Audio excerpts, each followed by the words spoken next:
Welcome to Saturday versus Sunday. I'm Jeff Dover. With me is John Barban. Let's talk football. Right, we're doing our picks and previews for the NFL Week 15. We're just going to pick a bunch of winners. That's what we do around here. We got professional analysis. Keep it going. We went 5-4 last week. 5-4. You know, always that's good. Bunch of winning weeks we got going here. Maybe one or do we have one or two losing weeks? We're mostly on the winning side so far. Yep. This season. And overall, I think we're over 500. Yeah, that's good. We'll take that. Mm-hmm. All right. So shall I get started? Yeah, please. All right. So as far as the games we're going to actually pick, Rams at 49ers. Now, maybe there's some recency bias here, but I'm taking the over 48.5. Wow. Okay. You don't think? No, it's good. You're right. In principle, like that totally makes sense. It's one of the bigger overs again of the week, which we talked about before for something happening. But like that's in terms of like they both put it together last week, right? Like the total would have been 70 something, if these two teams played last week. So that's probably a good call. And again, it's at San Francisco, so it's not really, you're not concerned about like a weather or anything like that affecting the game. So yeah, it's that's probably a good call. Yeah, I mean, again, both of these teams can be Jekyll and Hyde. I'm just hoping whoever the scoring side is Jekyll, I just hope that they both show up as they did last week, and hopefully they figured something out. Yeah, I'm just going to take the over, and I'm just there's no other explanation than recency bias, and I'm just hoping for another game like both games they just had.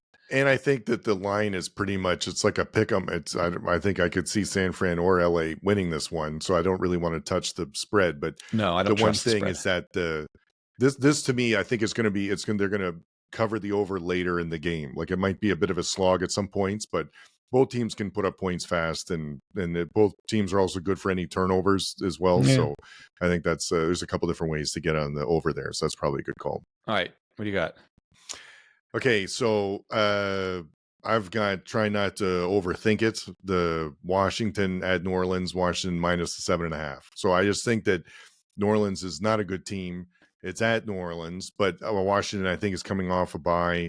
I think they're the better team, and so to win by a touchdown and a hook, I feel pretty good about that. So it's kind of a lot, no? It is a lot, especially on the road. But I'm really counting the coming off the bye thing, and New Orleans did not look good last week, and I don't know how much they have playing for now. Is Carr injured for that one too? Did Carr get injured this game? Yeah. So yeah, I just think Washington's a better team. So even though it's a big spread, it's I feel you're more betting against New Orleans than anything. Yeah, exactly. Right. Like, and I think Washington's in a really good position to be like in a playoff run and stuff like that. Yeah, they got everything to play for. And and Jaden Daniels is still Jaden Daniels. So yeah, okay. That's Dover made that pick. We'll make a note of that when we review it afterwards. At least it's a reason to watch that game now. Otherwise, I wouldn't have watched that game at all. Yeah. Yeah. All right. Yeah, I like Jaden Daniels. I like watching him. So. Yeah. Speaking of games I wouldn't watch without picking, Bengals at Titans, Bengals -5. Oh, yeah. I mean, they can score. Shut up. I know I keep coming back to Bengals. You can't get off the Bengals train. Yeah. No, you're right about it's the scoring. Like Tennessee's going to have to score like 20 points to win this game if they were to win it.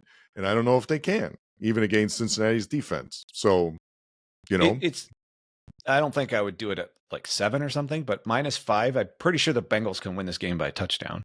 Yep. I mean, Tennessee's not like they have a potent offense or a potent anything. I guess they have an okay defense, but the Bengals can score on any defense. That's like nothing really has shown me that anyone can really stop them. It's just they can't stop anybody else. And they're good at putting in a half game too. They can they can shut a team down for half a game.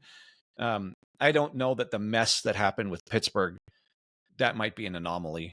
Like all of the turnovers. I don't expect the Bengals to do that again. But Burrow's good. I mean, this team's good for 30 points. They're scoring 35 points a game.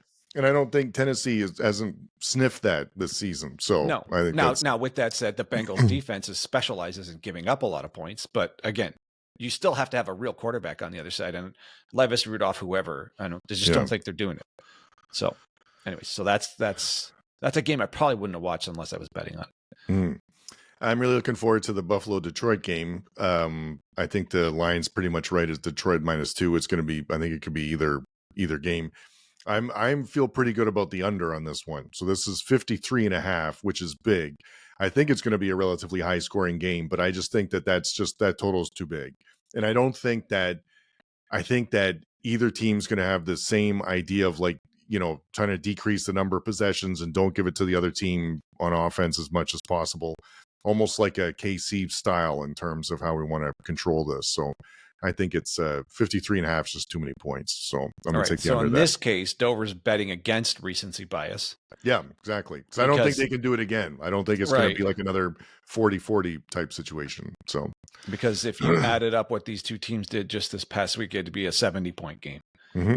Okay, well, that's on my best games to watch, regardless if I'm betting on it. And taking the unders, that's going to be a sweaty under. We're talking about two really good. Yes. Dover just took an under on two of the most potent offenses in the league. Because it's a giant number. It's 53.5. So I feel, No, I understand. All right. Well, I got another one. I probably would have watched this, but now I'm going to be really keyed in on it. Cowboys at Panthers. Panthers favored -1.5. Isn't that crazy? That's just because they're playing really well. Yeah, I didn't know what to do with that. They took. So you're taking the Panthers then? Yes, they took the Eagles to the wire. I keep saying this. They could be 3-0 in the last 3 games. Yeah. They took the Eagles to the wire. They took Tampa Bay to overtime. Should have beat them if it wasn't for that awful fumble. And they took the Chiefs to the last play of the game too. Could have easily won that game. None of those were blowouts. They were in all of those games. They're regardless of the outcome, they're playing well. They look like they believe in themselves. And Bryce Young looks like Alabama Bryce Young right now. Yeah. Did you like that? The Carolina -1.5 more than the over? Because I thought it was 43.5 is pretty low. So I feel like Carolina is for sure good for some points. And I think Dallas would be too. So, but I don't trust Dallas. Okay. Like to score. And the Panthers are playing well. And like right now, one of these teams is kind of the arrows pointing up, so to speak, with how they're playing. Yes, the Panthers haven't won 3 games. They've lost 3 games, but they're playing. I can put it this way: the way they're playing and what just happened with Philly and how Philly, the dissension with Philly after, even though they won, they gave them reasons to like complain about their own team. Like, the dissatisfaction with the passing offense. Yeah. Against the Panthers. If they can stir up a team as good as Philly and push the Chiefs to the wire, and Tampa Bay needed a lucky turnover to win that one, I don't think anyone wants to play the Panthers right now.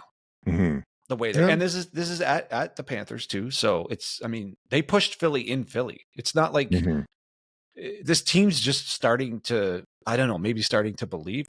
But again, I'll keep coming back to it. Young, it looks good now. Yeah. No, you're right. He's doing the Houdini stuff. He's doing these extend the play.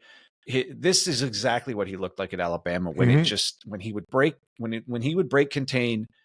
This guy's going to make the play, and he's got the touch when he's on the run, and he's ad libbing. He's got the touch to find his receivers. Thielen's playing out of his mind. So so is Hubbard. I mean, I don't see offensive talent on the Cowboys side that can compete. As if I'm saying this with the Panthers talent, if they're playing the way they're playing right now. So this is a bet on the Panthers showing up again and kind of finishing this season strong and having some belief now that Young's actually playing well. Yeah. And at home too. I think that makes a difference. Yeah. And the Cowboys in the kind of a lost season with their backup. It's head to head. I'm just banking on the Panthers being on a roll here. Gotcha. Yep. Okay, so the next one I have is the Tampa Bay at the Chargers. I'm going to take the Chargers -3. Tampa is a good team, and they've won 3 in a row. When you look at their record this season, they haven't beat anyone good, I don't think, at least not recently. And they had 5 losses in a row there before they ran off the 3 and a win here. So I think the Chargers are one of the better teams they've played recently. I think that defense is legit. I think the fact that it's at SoFi also helps. So yeah, I'm going to take the Chargers -3. Yeah, just hoping they show up again the way they did against the Chiefs. But even if this is a grind them out kind of a thing and they win by a field goal, I still feel like I'm in the range there. So yeah, if there's something in a season of many teams being Jekyll and Hyde, the Chiefs are the same thing every year and every week, and the Chargers are starting to look like the same thing. And the Chargers' defense is legit. So I think Tampa's going to have trouble with that. It's kind of obvious. It's going to be when you're playing. Oh, here we go. When you're playing against the Chargers, you're kind of stuck in a Chargers game. Yes. Yeah, You know, very true. and so the Chiefs Chargers game was, they both want that game. Yeah. And that's exactly what we got, and we bet on it. Yeah. And here again, I think the Tampa's Chargers not equipped to handle the Chargers are team. rounding into a form where you're going to be stuck in a grinded out game. Doesn't mean the Chargers are going to beat you necessarily, but you're going to have to beat them playing that style. I don't think the Buccaneers can pull the Chargers into a high scoring game. Yeah. So yeah, I'm with you on that one. Mm-hmm. All right. A game I'm going to watch anyways, but I'm betting on the Patriots at Cardinals. Patriots plus 6.5. Oh, really? You're off Drake May's my guy. I'm on the, you're off I'm Arizona now. I'm off Arizona. No more with that. Drake May is just so much fun to watch, and he's it. He's got what it takes. I was watching one of JT O'Sullivan's analysis, and even O'Sullivan was pretty impressed with how far along Drake May already is. Mm-hmm. And he's making like serious NFL plays. Like he's got all of the pieces there. He looks like he might be a steal of the draft. I mean, a steal. He went third, but the pre-draft chatter was he makes some crazy plays and then he makes explicably bad plays. Like he just misses a wide open guy. Well, he's not doing that at all right now. No. He is on it. And he's already doing like really sophisticated advanced stuff, like looking the safety off and then finding this guy in a tight window and then dotting him with a perfect pass. So to me, he's all there. And this is all arrows are pointing up for the Patriots. Their defense typically has been pretty good this year. And with how ugly Kyler Murray can play a game, I'm just banking. Again, this is a bet on the Patriots defense also showing up and Drake May continuing to improve. And then the Cardinals in this sort of Jekyll and Hyde sputtering thing. It's just, that's enough points for me to want to take the Patriots here, even on the road. Yeah. No, and they're coming off a bye. And so I think that's also important. And I think, at Arizona, the weather's not going to be a problem, which is the only thing I'd worry about with the passing game too at this time of the season. So, and New England's defense has been good. They haven't been good recently, but like they can be really good. And Arizona is good for turning the ball over. So 6.5 is a lot. So I think that's a good call. And final, and the last note is Stevenson's running a lot better with the Patriots too. So they're rounding into some kind of actual balanced looking offense. So I'll take them in the points for sure. Yeah. What else you got? That's good. And they were in the last few games, like against the Colts was really close. It was 25-24. Against the Rams was 28-22, so like it's they beat the Bears and they lost the Titans 2017. So they're close, right? Yeah, so they're coming along. Yeah. So that's a good call. All right, what else you got? Okay, so my last one is this is the recency bias. So this is Minnesota minus 6.5 against Chicago. I'm off Chicago. I don't as we thought they were back. They're not back. Minnesota's good. Minnesota's a tough place to play. Sam Darnold has been lighting it up, but there's nothing been recently that the Chicago defense has done to make me think that they could hang in this. And so, they have to win by a touchdown, but I don't feel like that's going to be a problem. So so I did my list and review before I was really paying attention to the Chicago, how bad they really ended up playing there. And once I saw the Vikings, I'm kind of with you here. I think Kevin O'Connell might be one of the top 3 coaches in the league. He's really putting it together. Like it seems like he's the quarterback whisperer that they say Shanahan is, but it's him. It doesn't matter who plays quarterback there. They just light it up regardless. Yeah. That team just looks complete. Atlanta got in their own way in that game, but that's one of the best home field environments. Yep. That game was awesome. But anyway, so the Vikings, I'm on the Vikings train now for sure. And I'm way off the Bears. So that's really what this is. It's a bet against the Bears. Yeah. For Sam Darnold and against the Bears. Cause I don't think that, they're going to. And I can see why a lot of coaches were still on Darnold.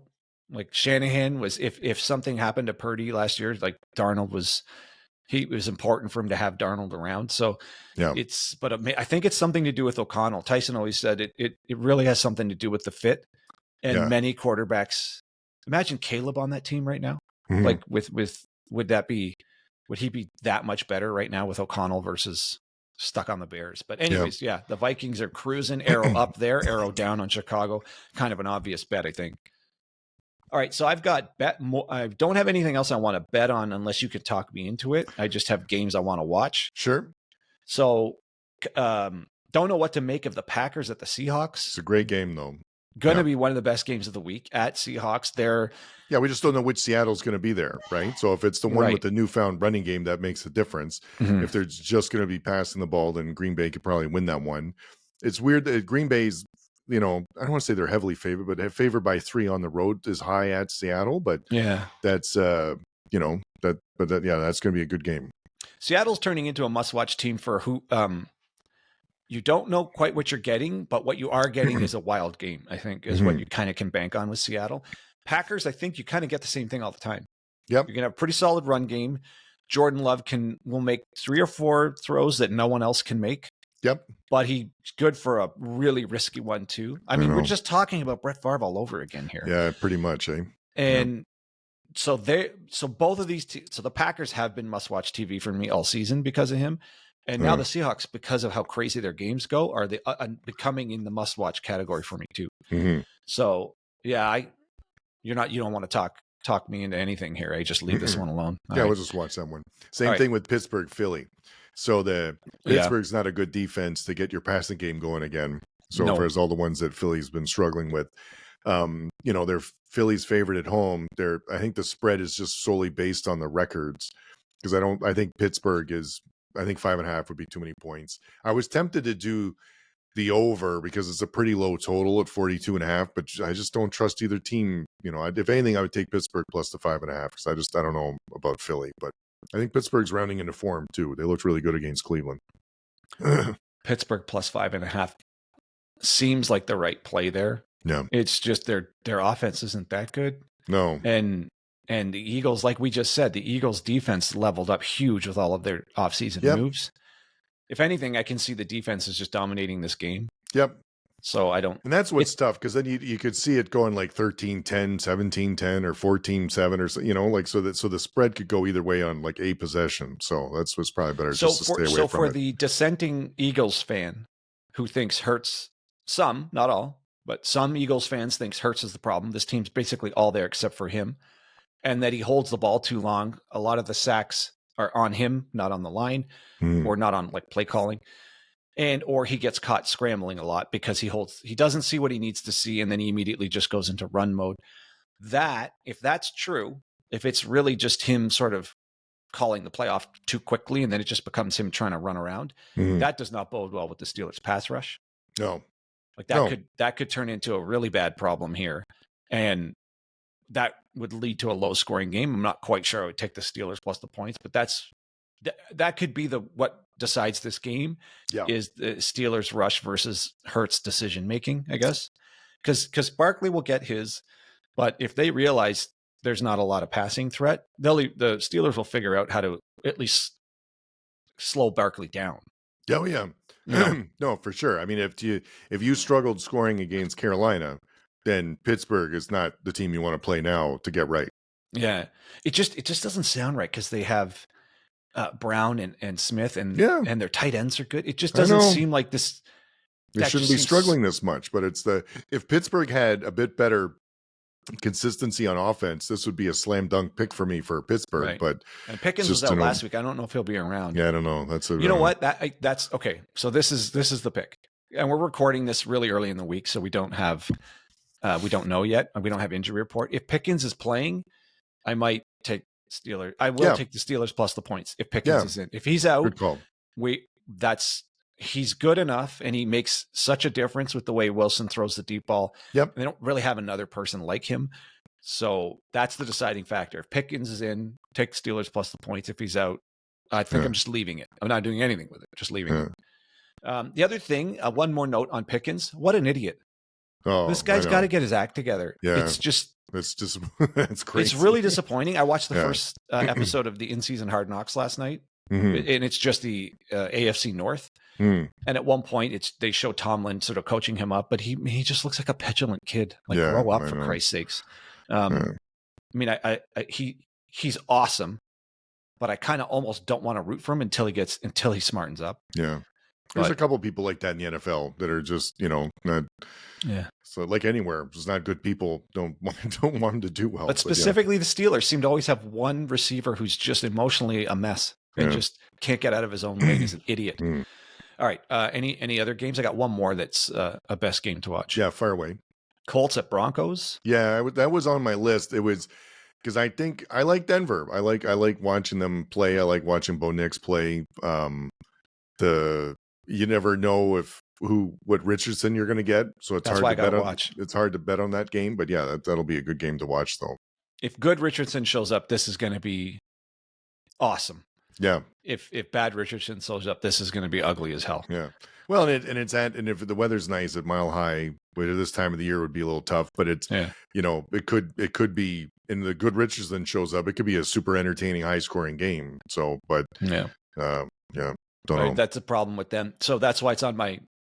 Yeah. I mean, the Colts are a must watch team for me now, and the Broncos are quickly getting there too. Yeah, I really like watching fascinated with Knicks. I'm mostly fascinated with all the young quarterbacks to see if they're going to make it or not. Yeah, for sure. Like the Eagles, Steelers, they're just big time teams, but neither quarterback. Like I'm like, okay, fine. They're just regulars. They're what you expect in the NFL. They're both like, one of them's won the Super Bowl, the other one's capable of winning the Super Bowl. So they're big time quarterbacks.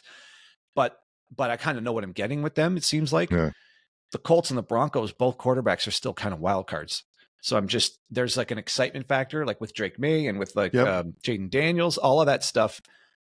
Just excites me. I think it's because I had fatigue, and any football fan who's been watching for the last 30 years, you get fatigue when you see Rodgers is there for 20 years. Peyton Manning's there for 15, 16, 17 years. Brady was there for 20 years.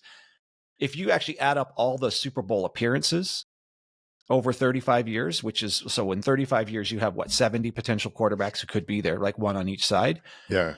Brady, Manning, and if just a couple other guys occupy like 20 of those spots. Yeah. So you're down to just a few other guys you'll ever get to see go all the way there. Yeah. No, and now it's happening again with Mahomes. He's perpetually occupying one of the Super Bowl spots. Or if you expand it even further, the AFC Championship game, the amount of times either Brady, Manning, or Mahomes is in that game in the last 25 years, they occupy 18 of 25 spots. So you're just not a lot of choice there. So I just get excited to see somebody else who might have a chance. So a young infusion of talent is really important. That's why Jaden Daniels is so great at Washington too. Like it's that potentially could be, really good. So I'm with you. So this is a hell of a week of games. Like finally the NFL. Man. Finally, the NFL has a slate that I think would have beat college, but there's no college games to compete with it. So it's just Army Navy on the Saturday. Just Army Navy. So, okay. Last pick. Army Navy. Army? We have to, right? Well, I was going to go over 40.5. Oh, okay. Oh, sure. Wow. You're doing the opposite of the Service Academy under, eh? Okay. Yeah, well, both of them have been putting up points this year. I know Navy tailed off a little bit at the end, but that sounds wrong, right? 40 going over with both of them there. I mean, that's the Cover 3 podcast. They always talk about the under and the Service Academy stuff because it's like 40-9. But you know what? Like in terms of this season, okay, I think over is a good call because both teams' offense is better this year. The overs it's just what's that? The overs were better for these teams this season. Yeah, yes, but it's also like the problem is that Army, both teams play the way that we just talked about in the last episode when Army was up like 7-0 or like 14-0, and then they sit on it, like they have it for like an 8-minute drive. But they still scored 35 points. I know, but both teams do that here. Like both teams can sit on it for long periods of time. But both teams still score a lot. I'm clearly talking myself into this. Right. Well, that's why the under hits most times because both teams have an incredibly slow pace of play. So do you want to take Army as well, just to keep consistent with the season? I mean, I'm tempted to. I would do Army, and I'm tempted not to touch the total. But I'm touching the total for sure. Yeah, that's fine. So we could do. I'd do Army and the over because that if Army's going to win by 7 points, then it has to be not can't be like 10-7 or something, right? So that's going to be tough. As far as games this week, they're spread all over the place. So I don't know if we should be picking them. But the only other one I was thinking of was Cal versus UNLV. I don't know if it's not for another week, right? All right, then we'll leave it. We'll leave it for the next pick episode, the next college picks. Yeah, no, we'll do an episode because that's not this Thursday; it's next Thursday. Is it? Yeah, okay. Yeah, you're right. So we can do we'll do one next week. We'll do our usual NCAA picks early in the week. Man, I can't believe the season's already over for the NCAA. Well, I mean, there's some crazy games coming up, the bowl games, and then the playoffs is going to be amazing. So, yeah. All right, but this show was about our NFL Week 15 picks and previews. This might be the best slate the NFL's had so far this year. This weekend is got the most best games, and a couple extras that I would have never watched, but now that I'm betting on them, they're high on my radar now too. All right, so come back next week for our review show and see how all of our bets did. Catch you later.